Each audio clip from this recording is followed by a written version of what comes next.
Shalom, selamat datang kembali di channel Gereja Mas Ervin hari ke-7 Jemaat Yosodipuro.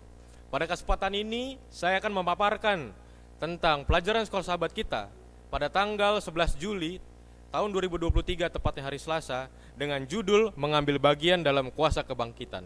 Namun sebelum itu, mari kita sama-sama tundukkan kepala dan berdoa agar kita dapat mengerti apa maksud dari pelajaran kita pada hari ini. Bapa kami di surga, terima kasih Tuhan atas penyertaan-Mu sepanjang hari ini Bapa. Pada kesempatan ini kami akan belajar bagaimana tentang kuasa daripada kebangkitan Yesus Kristus ya Tuhan terhadap umat-umat-Mu yang percaya. Pimpinlah kami pada hari ini, kesempatan ini, agar kami dapat menerima Roh Kudus daripada-Mu Tuhan, sehingga kami dapat mengerti apa pelajaran yang akan disampaikan.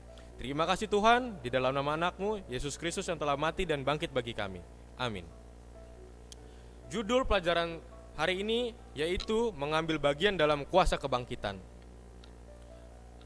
Pelajaran kita dimulai dengan Efesus 1 ayat yang ke-20 sampai ke-23 mengatakan bahwa Paulus ingin memperluas sebuah topik yang mengharapkan agar Roh Kudus akan membawa kita sebagai orang-orang percaya kepada suatu kedahsyatan kuasa Allah yang Ia adakan atas nama mereka.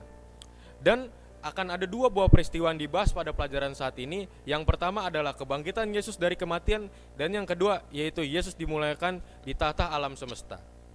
Yang pertama, kebangkitan Yesus adalah keyakinan iman Kristen yang tidak dapat ditawar lagi. Hal ini dikutip di dalam 1 Korintus pasal yang ke-15 ayat yang ke-14 dan yang ke-17 yang berbunyi, "Tetapi andai kata Kristus tidak dibangkitkan, maka sia-sialah pemberitaan kami dan sia-sialah juga kepercayaan kamu." Ayat yang ke-17, "Dan jika Kristus tidak dibangkitkan, maka sia-sialah kepercayaan kamu dan kamu masih hidup di dalam dosamu." Kristus telah bangkit dan kita telah dimenangkan oleh dosa. Oleh karena itu kita harus memandang kepadanya setiap hari. Oleh karena kita telah menerima berkat Injilnya.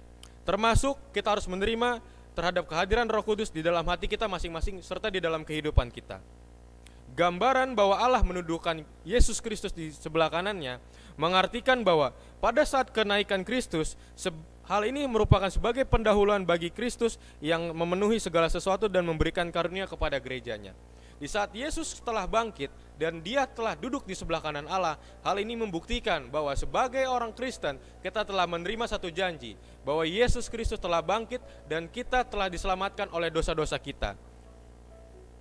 Pelajaran kita ditutup dengan sebuah kesimpulan bahwa Paulus menggambarkan peninggian dan penobatan Kristus tidak hanya sebagai ilustrasi dari kuasa ilahi yang ditawarkan kepada orang percaya, tetapi sumber dari kuasa itu. Kita orang Kristen telah dibaptis dan kita telah menerima bahwa Yesus telah mati dan bangkit di kayu salib. Oleh karena itu, kita sebagai orang Kristen harus bisa meninggikan bagaimana hidup sebagai orang Kristen di dalam kehidupan keseharian kita. Melalui apa? Melalui kita menerima Roh Kudus di dalam hidup kita. Roh Kuduslah yang akan bekerja di dalam hidup kita sehingga hidup kita akan memancarkan bagaimana karunia keselamatan yang telah Yesus berikan.